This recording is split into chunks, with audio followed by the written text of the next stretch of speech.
C'est moto, c'est pratique. Maintenant, on va aller faire de la vraie moto.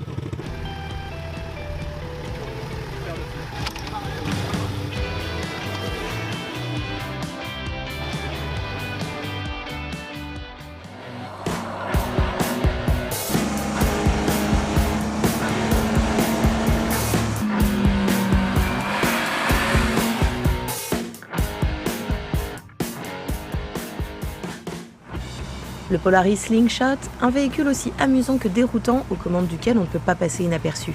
Non content d'ahurir le passant, cet appareil inclassable donne comme aucun autre la banane à ses passagers. Avant, on connaissait l'auto, la moto et le sidecar, mais ça c'était avant, car depuis le tricycle à moteur s'est frayé une place sur nos routes et dans nos envies. À des années-lumière du Piaggio MP3, le Polaris Slingshot se conduit avec un volant et un passager assis à côté de soi. Au volant, on se prend vite pour un pilote de course, ne serait-ce que par la position basse et allongée. La ceinture de sécurité est à 2 points seulement, mais les sièges baquets vous stabilisent bien en virage et vu les jets latéraux qu'on encaisse, il faut garder la maîtrise de la situation. Le slingshot, c'est l'éclate absolue. Ni vraiment moto, ni vraiment voiture. Dans le pilotage, ça s'apparenterait plutôt à celui d'un quad. Certains pourraient être surpris par la facilité à faire glisser la roue arrière. Mettre les gaz en grand avec le slingshot réclame de l'audace et de la maîtrise. Mais on ne peut imaginer conduite plus ludique, même à des vitesses légales.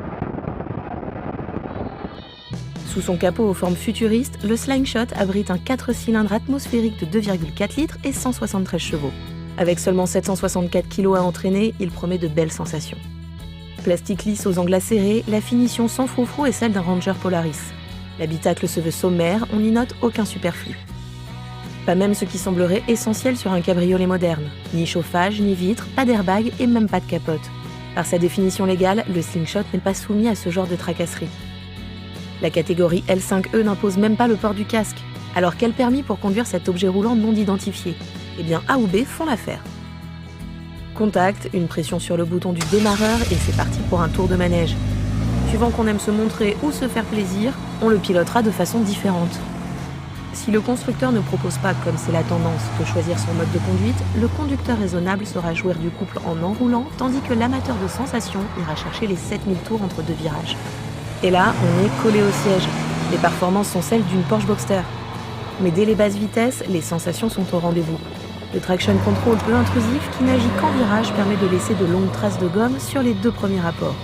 En l'absence d'anti-dribble, attention à la stabilité lorsque l'unichromotrice reprend son adhérence. En sortie de virage sur les petites routes, on peut drifter comme avec une auto de 400 chevaux. Tout ça à moins de 90 km/h. Et pour les plus audacieux, une commande permet de déconnecter l'anti-patinage pour profiter pleinement de la glisse. Le talon d'Achille, c'est le freinage. La pédale est spongieuse et l'attaque des 3 disques manque terriblement de niaque. Il faut vraiment rentrer dedans et ça c'est plutôt désagréable. C'est un engin de frime, un engin de plage ou alors pour motard pur et dur. On s'y sent comme dans une auto de course. Compteur et contour à aiguille, ordinateur sommaire avec au centre un écran pour la caméra de recul et la radio qui émet dans 6 haut-parleurs étanches. À l'intérieur de la boîte à gants, une prise pour brancher le MP3 et derrière les sièges, 2 coffres fermant à clé d'une contenance limitée. On ne voyage pas avec le Polaris Slingshot ou alors pas très loin.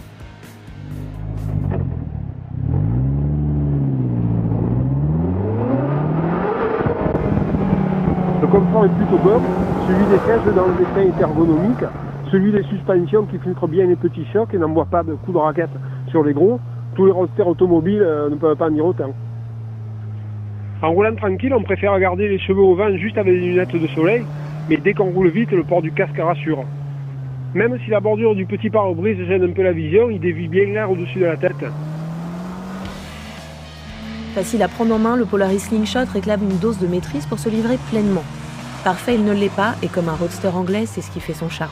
C'est un véhicule d'un nouveau genre, amusant à l'extrême et sans concession, tant esthétique que dynamique, que rien n'oblige à cravacher, puisqu'il donne aussi du plaisir en mode promenade. Impossible de rêver plus bel engin de drague pour un peu moins de 30 000 €. Un prix comparable à celui d'une Honda Goldwing ou d'une Caterham, suivant sa sensibilité.